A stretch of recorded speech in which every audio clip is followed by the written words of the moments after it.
আসসালামু আলাইকুম ভিউয়ার্স, কেমন আছো সবাই? আশা করছি যে যেখানে আছো সবাই সুস্থ আছো। আমি শাপলা কিচেন অ্যান্ড ব্লগে তোমাদেরকে আরও একবার স্বাগত জানাই।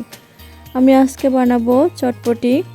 তো চলো শুরু করি কিভাবে আমি এটা বানালাম। যারা ভিডিওটি দেখছো তারা শুরুতেই একটা লাইক দিয়ে দেখা কন্টিনিউ করো। তো দেখো, এখানে আমি তেঁতুলের জল নিয়েছি। তেঁতুলটাকে আধা ঘন্টা ভিজিয়ে রেখে একটা স্ট্রেইনারে ছেঁকে এটাকে আমি একটু পাতলা করে নিয়েছি। এর মধ্যে দিয়ে দিব 2 টেবিল চামচ চিনি,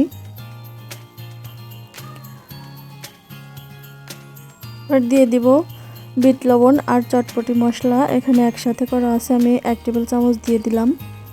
আর দিয়ে দিব লবণ, আর দিয়ে দিচ্ছি চিলি ফ্লেক্স।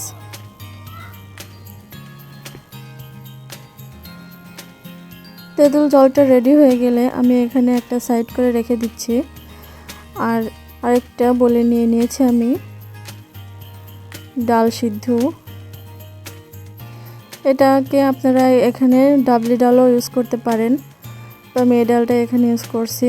তো এর মধ্যে দিয়ে দিব আমি চটপটি মশলা, আর দিয়ে দিচ্ছি সেই তেঁতুলের যে টকটা রেডি করলাম সেই টকটা।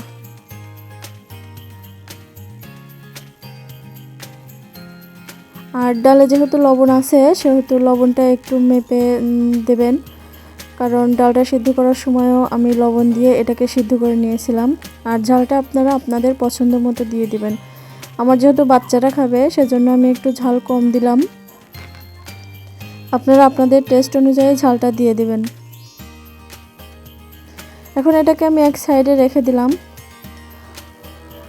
তো আমি এইভাবে একটা পিরিচ নিলাম, আর এর মধ্যে সেই ডালটা আমি দিয়ে দেব।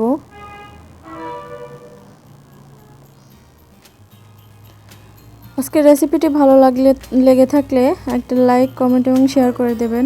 আর আমার চ্যানেলে যারা নতুন তারা প্লিজ আমার চ্যানেলটাকে সাবস্ক্রাইব করে পাশে থাকা বেল আইকনটি বাজিয়ে দেবেন, যাতে পরবর্তীতে কোনো ভিডিও আপলোড করলে নোটিফিকেশন পৌঁছে যায় আপনাদের কাছে।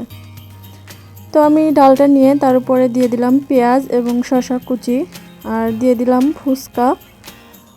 ফুচকাটা একটু ভেঙে দিয়ে দিলাম। এখানে আপনারা নিমকিটাও ব্যবহার করতে পারেন।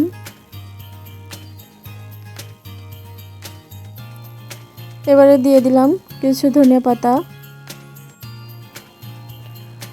তো ধনিয়া পাতাটা এভাবে দেওয়ার পরে আমি এখানে কুচিয়ে রাখা ডিম দিয়ে দিলাম। ডিমটা আমি সিদ্ধ করে গ্রেট করে নিয়েছি। তো দেখুন, রেডি হয়ে গেল আমার চটপটি। আর আজকের ভিডিওটা কেমন লাগলো প্লিজ সবাই কমেন্ট করে জানিয়ে দেবেন। সবাইকে আসসালামু আলাইকুম। আজকের মতো এখানেই বিদায় নিচ্ছি। চলে আসবো অন্য কোনো দিন অন্য কোনো রেসিপি নিয়ে। ততক্ষণ সবাই ভালো